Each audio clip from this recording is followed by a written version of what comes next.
Isang magandang araw po sa inyong lahat. Thank you po na pinili niyo pong makinig.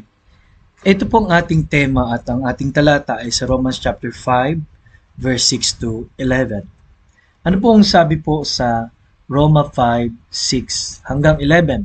Sapagkat noong tayo'y mahihina pa, sa tamang panahon si Kristo ay namatay para sa masasama.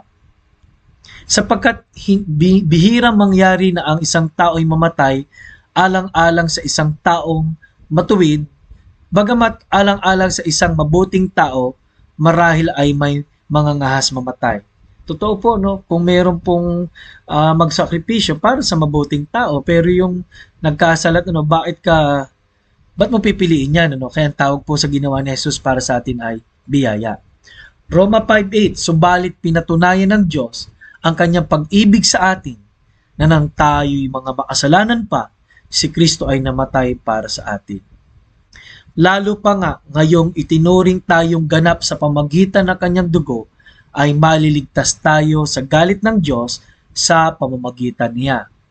Sapagkat kung naong nang tayo'y mga kaaway, ay pinaipagkasundo tayo sa Diyos sa pamagitan ng kamatayan ng kanya anak, lalo ngayong ipinagkasundo na ay maliligtas tayo sa pamagitan ng kanyang buhay. At hindi lamang gayon, kundi tayo'y nagagalak rin sa Diyos sa pamamagitan ng ating Panginoong Hesukristo, na sa pamagitan niya'y tinamon natin ngayon ang pakikipagkasundo. Napaaliwanag po, no, yung pagkakasundo o reconciliation. Why? Kasi po, ang sabi po ng Bible, sa buhay po natin, ano po, unang-una, yung posisyon ng tao ay alanganin. Ano pong meron sa ating posisyon? Number 1 is weak, sabi po ng verse number 6. No, tayo po ay powerless laban sa kasalanan. No? Pag pinag-aralan niyo po yung verse number 6 of Romans chapter 5. Ano po? Basahin ko nga po ulit. Romans chapter 5 verse number 6. Ano po ang sabi po roon? For when we were yet without strength, in due time Christ died for the ungodly. Nung tayo wala pang lakas. Bakit po? Ay wala po tayong mailalakas na puwersa para po mahadlangan ang ating buhay na makasalanan. We are powerless, no? Naiharap natin ang ating sarili sa Diyos, no? Na para tayong TV na bukas lang at tuloy-tuloy lang doon sa mga palabas, ano po? Okay, hanggat hindi mo hinuhugot yung hanggat di mo hinuhugot ay tuloy-tuloy lang siya. Okay naman, parang blender na kung hindi mo isasaksak ay hindi po gagana at hindi mangyayari ang kagustuhan ng Diyos sa atin hanggat walang power. Ano po?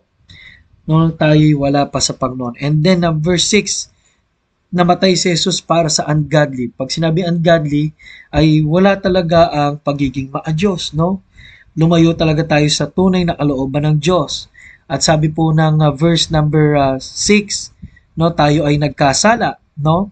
Tayo ay verse 10 ay may pagkakaalit sa Diyos. Tayo po ay enemies with God. Tayo ay separated and isolated from His will at sa kanyang purpose sa ating buhay. Pero anong ginawa ni Jesus? Namatay siya. Ano po? Dahil sa kanyang biyaya, hindi sa ating mga sarili, kundi sa kagustuhan ng Diyos. Kaya nga sabi niya, ano pat mayroong mamatay para sa makasalanan, bibihira yon, no? Si Jesus lang po ang nakagawa po ng lahat ng yon, ano? At dahil po doon, John 1:12, tayo ginawang anak, wala na separation sa Diyos. Ni-reconcile po tayo, sabi doon sa talata. At ang seguridad po natin ay hindi lang po ngayon bilang anak ng Diyos, kundi sa pang walang hanggan. Kaya mga minamahal, nawa nagdesisyon ka na, nagsisi, at tinanggap si Jesus sa pananampalataya. Tinanggap mo na ang kanyang regalo. Pagsisihan po natin ang ating pumakasalanan. Pagsisihan po natin yung aminin natin na wala tayong magagawa kundi kailangan natin ng tagapagligtas. Kaya mga minamahal, napakahalaga po ng pagtanggap kay Jesus. Yan po, our decision, our reconciliation, and our position. Nawa po sa mga oras na to, isa ka na doon sa inaring ganap at na-reconcile sa Panginoon. Dakilang Diyos, salamat po sa amin pong napag-aralan ngayon Nawa po, isa nga po kami doon sa binago mo at pinalaya mo. Thank you po na nang kami makasalanan pa, ikay umibig sa amin. Sa pangalan ni Jesus. Amen. Ito po muli si Pastor Paul Borja nagsasabi, kailangan natin ang Panginoon.